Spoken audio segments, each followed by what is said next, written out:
show you guys a collection that I am at the customer's house now to pick up. We made a deal on this here collection, and I wanted to run it through with you guys live. I shot a video of it last night. It didn't kind of come out good because I was on a tripod. I figured we'd live stream it. You can get a better idea, a little bit more up close. I did pull 100 records out of this collection.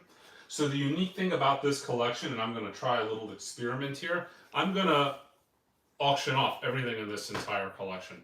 I've got mounds and mounds and mounds of records in the store to put into the store. So it's not like I'm just taking all the good stuff and putting it on whatnot. But, you know, we've got multiple streams of sales going on right now. So this whole entire collection is going to go on whatnot. Now, when I was here last night, I actually took 100 records out of here. And I'm going to show you that on a Thursday video, which is essentially going to be the first whatnot auction. But I'll, minus those 100 records, I'll kind of show you what is in this collection. Now, this is a record collection that was accumulated mostly within the last maybe year to 7, 8, 9 years, in that range. Not too much stuff has been bought recently. They were a big Vinyl Me Please fan, so you're going to see a lot of like modern Vinyl Me Please records. Although, but that's just because that's been something that was a subscription. But they really stopped buying vinyl here about a year ago for the most part. But it's a unique collection. It's mostly jazz. Although there's some non-jazz stuff. There's 5 of these in the collection, for instance. I took one of them, yesterday. But we got a sealed, another sealed, another sealed. This is an open copy. It was his play copy, and then the promo copy as well. And I took that home, or took it to the shop. There's almost an entire run of Music Matters Jazz in this collection, an entire run of Analog Production stuff, the Prestige titles, the Blue Note titles. There's some Mobile Fidelity stuff in this, but like I said, this is a primary jazz collection, so because of that, there's not a ton of Mobile Fidelity stuff in the collection, except for the one steps. Now, if you go to like the Miles Davis selection, I took a few of them home. You'll see that he had a full run of the Miles Davis stuff. Miles in concert. And a lot of these, this is a 5-year-old, 6-year-old price tag from me. Back when Mobile Fidelity was a $35 record as well. ESP was a $50 record. Early number 2, 417. So, a lot of Music Matter stuff, and there's a lot of original stuff in here as well, classic records, but you're going to find a lot of OJCs in this collection.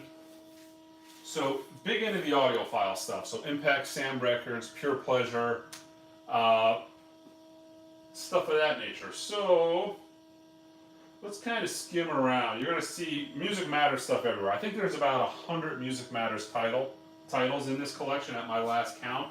A little bit of non-jazz stuff, so there's a little bit of classical, like that's an original Classic Records 45 and 33 of Spain. So there's a little classical, a little rock. You'll find stuff like he had a full run of the DCC Doors in the Analog Productions Doors stuff. So that's a sealed copy of Strange Days. That looks like a sealed copy of LA Woman DCC. So this collection, unfortunately, most of it is not unfortunately for us, but unfortunately for him, most of this stuff is still sealed. So a lot of this stuff is just going to go online sealed. But there's a little bit of non-jazz stuff in here, the Doors, but there's just tons and tons of killer audiophile focused jazz. Full every SRX done. There's Music Matters 33 Monin. Here is the SRX. That one is actually open. So we've got the SRX, the non-XRX, Monin. Let's see some of the stuff that is in this collection. Full run of Tone Poets. Probably a lot of Blue Note. Classic. Dizzy Gillespie test pressing. Tone Poet. There's a Grant Green Idle Moment still sealed. One of my old price tags as well. Probably a 3.5-year-old, 4-year-old price tag. So they had started creeping up by then. Here's another chunk of Music Matters stuff. 33 RPM of Grant Green's Matador. All the Grant Green stuff, really desirable. There's a 45 RPM of Gooden's Corner. A lot of 45s as well. Some more Grant Green. So, let's see what we're doing here. So this is an OJC, Vince Guaraldi, some originals, a lot of Vinyl Me Please stuff. There's a John Coltrane white label promo of Africa Brass Volume 2. Freddie Gibbs. Like I said, this collection, there is a lot of original stuff in here and original gets. But if you were accumulating a collection by going around the local stores within the last 10 years, you're not finding a huge quantity of original stuff. But he was buying all the right audiophile stuff. Also a lot of world music in this collection. Big into bossa nova, Latin music, everything like Buena Vista Social Club related, all of the Offspring players in the band. And a lot of South African music as well. Coltrane plays the blues. We got any questions? We'll do some questions. Like I said, this whole thing is going to go on Whatnot, and I'm going to try to do this specific collection by itself to see how it goes. Like I said, a little test run. And I might do it every other week. I might throw other stuff, rock related, and then I'll alternate with this collection. Questions? I got a buddy of mine helping here. He's never... Said, any salsa? There's salsa. We've seen some salsa in here. Yeah, some salsa. I had a buddy of mine, so I had a kind of short notice to get this out of here. And unfortunately, I had to solicit somebody who's not really... He's not a record humper, per se. Got a question. Yeah. One guy just commented on the Music Matters. Yeah. Wants to see a couple of those. People are questioning if it's valued correct or what was paid for the collection. So I can't discuss that because the gentleman didn't want me to disclose that. But I'm essentially going off of his Discogs median. So this was all cataloged on Discogs, and pretty accurately so. The Discogs could be a little weird right now because some of the stuff is, not maybe what it was. The Five Santana or Raxus, for instance. But yeah, because a lot of this stuff is really high-end audiophile. You got to think he's got a full run of the Music Matters stuff, almost a full run. Like I said, it's around 100 titles, Analog Productions, a lot of one-steps, and a lot of the better stuff. So like the Bill Evans stuff, Five Santanas. There's 2 Lee Morgan sealed, Live at the Lighthouses here. He also has some stuff that he was hoarding. There's about 15 copies sealed of the Miles Davis Kind of Blue. He's got every Vinyl Me Please box set. So, Blue Note Review. He's got the original Zamrock box, Philly box, Herbie box. Pretty much everything audiophile that Vinyl Me Please has done in the last 3 years. You're being asked how many records are here. There's some in other places as well. So not all the stuff. Like I said, I took some home. I put stuff. There's some stuff in other rooms, but I want to say all in all, it's going to be a little over 3,000 records. Is kind of my best guess. Most of it was on Discogs, so that kind of helped me formulate that number. But some of it, like I said, wasn't on Discogs. Yeah, somebody wants to see the Vinyl Me Please Sound of Philly box right there. So in a lot of these, like the Zamrock, Vinyl Me, a lot of these are still sealed. And he's got both Zamrock boxes. He's got the first Zamrock box and the second Zamrock box. Why, I don't know. It's the same exact music. But, if you're a completist, you got to have everything. You can see here on the floor, too, there's just chunks of you know, all the Music Matters stuff. Blue Note Classic. And keep in mind too, all this stuff is sealed. Full run of SRX, Tone Poets.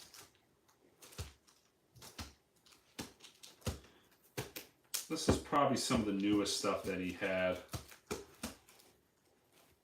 There's some original Prestige Miles. There's a Miles working that's going to go up on the first Whatnot auction.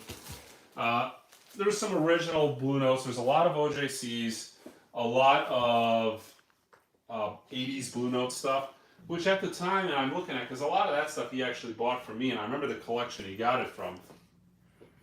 And a lot of those, he was paying, you know, $8, $9, $10, $11, $12 for those OJCs, DMM titles. So he did really well on those. Customers asking, or person on the YouTube's asking what the coolest record you've seen so far is in here, I mean, or anything stand out. I mean, there's 5 Santana One Step. You know, I took one home, but I mean, come on, 5 of these in one place. Yeah. Michael Chavez is asking, does sealed equate to mint condition? Let him know that it's really sealed. No, I mean, it's sealed. It equates to no human before or after the packing plant has touched it. But it's possible to get defective records in sealed stuff. I can say with the Tone Poets, though, they were kind of mostly produced in an era where you didn't have mass defect quantities. I'm thinking of it all, and I've got a full run of Tone Poets in my own collection. I can't tell you if I ever got a Tone Poet that was defective. So there's a good chance that the Tone Poets are going to be all mint. So, Music Matters stuff everywhere.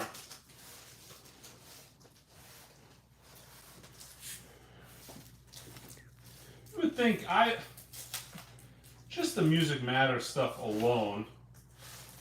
That's a tough Tone Poet. I mean, everybody wants it right now. It's awaiting a repress. Music. Let's see.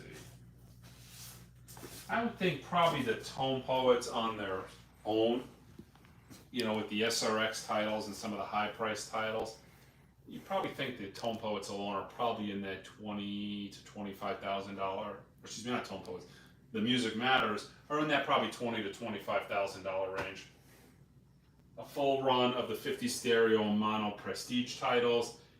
These are the original number series with the deep groove flat edge and the real heavy tip-on jacket. I mean, those still go for a good premium over the represses. You know, they tend to go for around $100 a piece. But he had a lot of clean. He has a lot of clean originals in here of stuff that, like I said, those OJCs, when he was buying them let me try to find some of these OJCs. When he was buying those OJCs at $10 a piece, some more sealed DCC stuff. When he was buying a lot of those OJCs, you know, $10, $12, and man, in my experience, a lot of those are like $80 to $100 records now. And I know that from some of the, you know, you can go online, you can look at the sales, you can look at some of the past auctions that I've done. Try to go through it. Like I said, it's a little bit hodgepodge. I figured I'd show it to you because this was a situation where I actually had the ability to go through the customer's house. He's not even here at the moment, so I had the ability to go through and kind of film this. This isn't normal to where you can go into somebody's house and film it, but this person is selling this house, and it's mostly empty at this point. They're asking about the customer's stereo. Pretty solid audio. I mean, he was an audiophile, so he had, you know, Wilson. He was big into Macintosh, Wilson, that kind of stuff. Might end up doing something with the stereo equipment. Not sure on that. What do we got here? Some Thievery Corporation. He had a lot of this modern, and a lot of this stuff, if you look, it's a little out of my wheelhouse, but he had a lot of this like modern world electronic hip hop stuff. A lot of these records are like $100 records. It's not really in my wheelhouse. So a lot of that accounts for a lot of the pricing. Let's see. Oh, I was looking at OJCs. So yeah, like some of these OJCs, now these are a little more modern. We're in the art pepper section, so these are going to be all the art pepper OJCs. Oh yeah, look at that. So this, it doesn't have the Obi, but this is the Pink Floyd's Wish You Were Here master sound.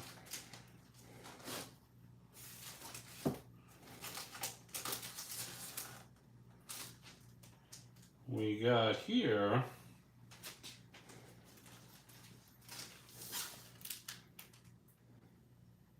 this looks like just a pretty clean US copy.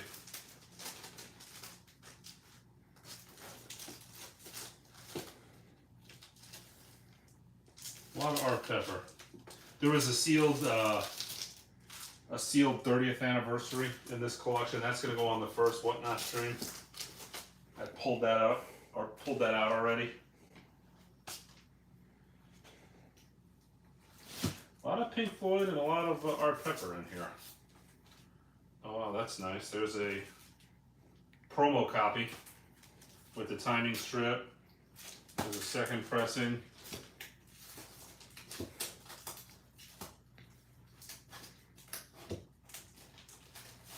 Most of the, like I said, this is a full run. The numbered stuff, the Analog Productions, Blue Note stuff, almost that whole series is sealed.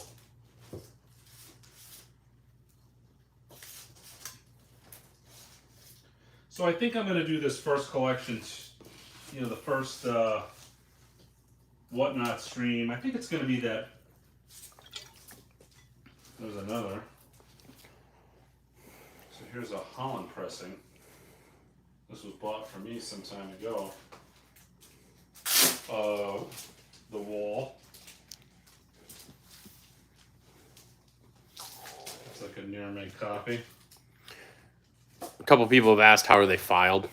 Just loosely alphabetized by letter. They're not. There's not really a rhyme and reason because I'm in the P here, and there's Pink Floyd and art pepper just kind of everywhere.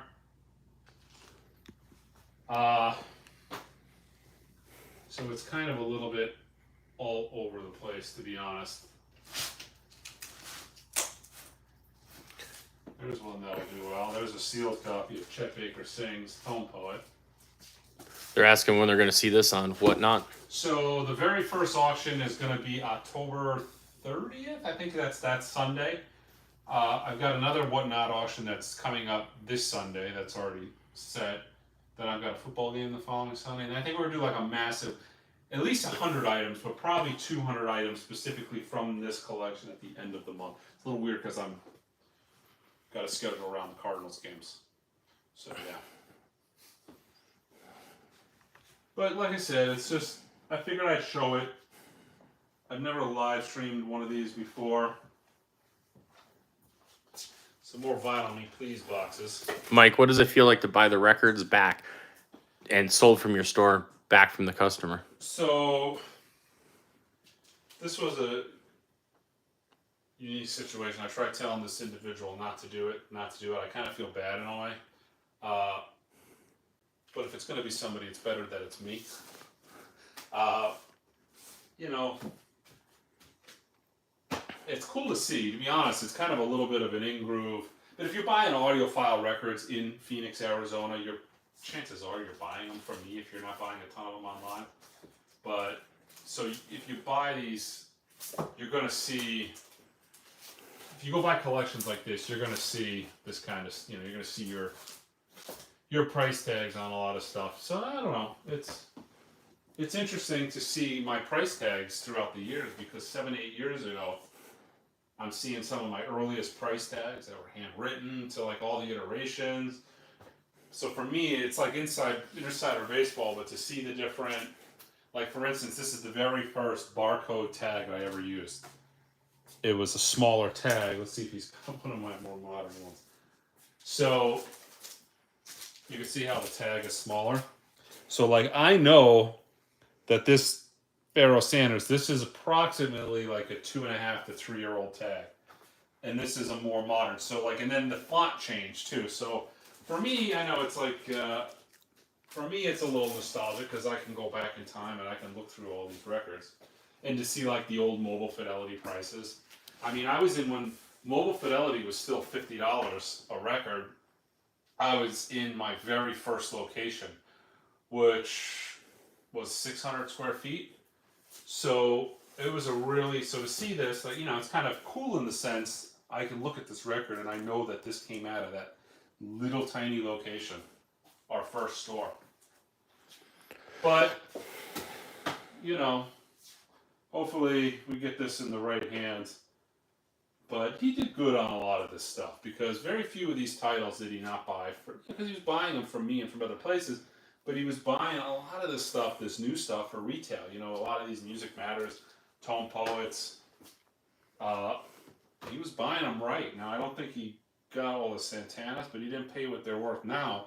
So I think he'll, you know, he did all right on this collection.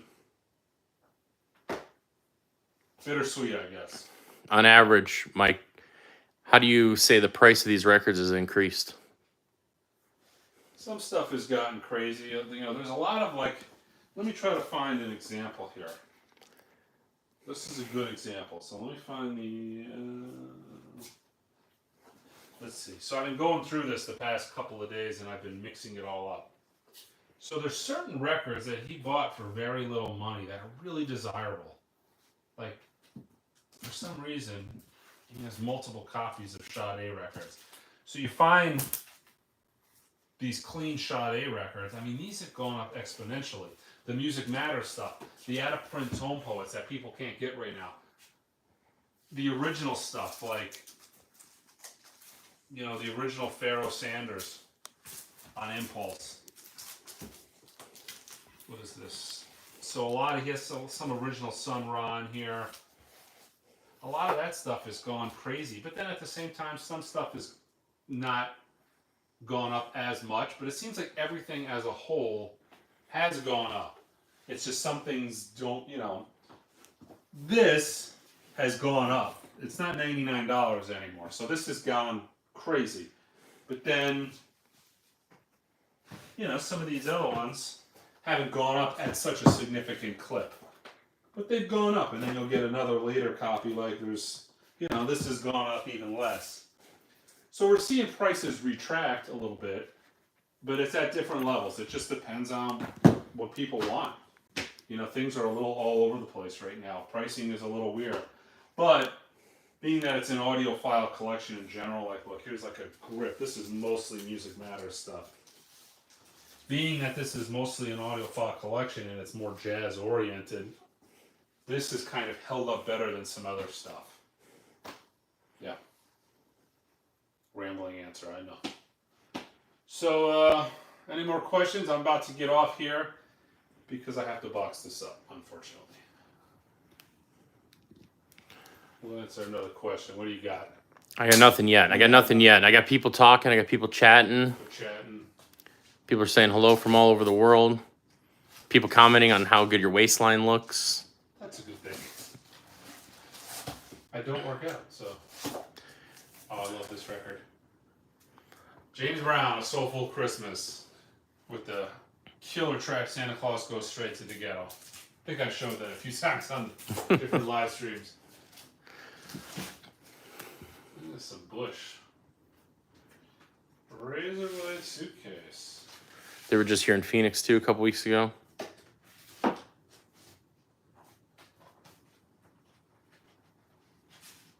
Clear vinyl. I mean, I have a feeling this is, I'd have to look it up, but that's probably a higher dollar reissue. You got a hello from Honolulu, hello from Portugal. Oh man, I wish I was in Honolulu, right? Question is, how much are you taking home of this collection, Mike? Actually, this is a collection that I have a significant amount of. I'm probably going to take home, I'm missing like two of these Vinyl Me Please box sets. I'm missing the Women of Motown, and I'm missing the Stack box. Because there was an era with Vinyl Me Please where I got really, really frustrated with them because of what they were putting out. And I canceled my subscription. Then I came around and I signed back up. But there was a point in time where the customer service was non-existent, where the if you got a defective record or it was all smashed up, they would essentially give you like a $5. I got emails where they're like, I'm sorry, we don't consider that damage consequential to the record. We'll give you $5. It was a record that had 3 inches of the corner smashed a bit. So I got frustrated a little bit, and I canceled. So I was missing those 2 boxes. They have since come around. Customer service has gotten better. If I had issues in the past, I get it corrected. But there was a point in time where that wasn't necessarily the case.